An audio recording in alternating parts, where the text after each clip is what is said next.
And then there's the situation when you left the ladder up and you needed fat, and what is it? The wolverine ate some of the fat. Yeah, right. Yeah. Well, it was when I got the moose. I was so happy. The most joy I could almost experience. Maxed out. But I didn't think I didn't think I won at that point. I never thought like, oh, that's my ticket to victory. I thought, holy crap, it's going to be me against somebody else that gets a moose now, and we're going to be here 6-8 months, who knows how long. And so I can't be here 6-8 months and still lose.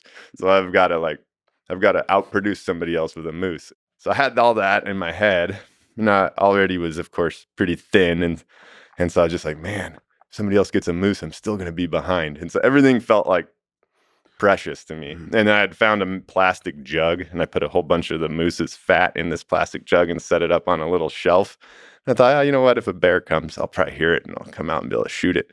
So I went to sleep, and I woke up the next morning, and I went out, and I was like, where's that jug? And then I started looking around, and then I was like, wait a second, what are all these prints? And then I started looking around, and it took a second to dawn on me because I haven't interacted with wolverines very often in life. And I was like, oh, those are Wolverine tracks. And he was just so much sneakier than Bear would have been or something. So it kind of surprised me. And he took off with that jug of fat. And so then I went from feeling pretty good about myself to like, now I'm losing again against whoever, this other person is with a moose. So I again, kind of the pressure came back to, oh no, I got to produce again. It wasn't the end of the world. And I think they may have exaggerated a little bit how little fat I had left. I still had a moose has a lot of fat, but it did make me feel like I was at a disadvantage again. And so, yeah, that was pretty intense because those wolverines, they're bold little animals, and he was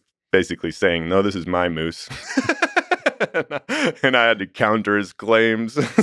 Well, they're really, really smart. They figure out a way to get to places really effectively. Wolverines are like fascinating in that way. Mm-hmm.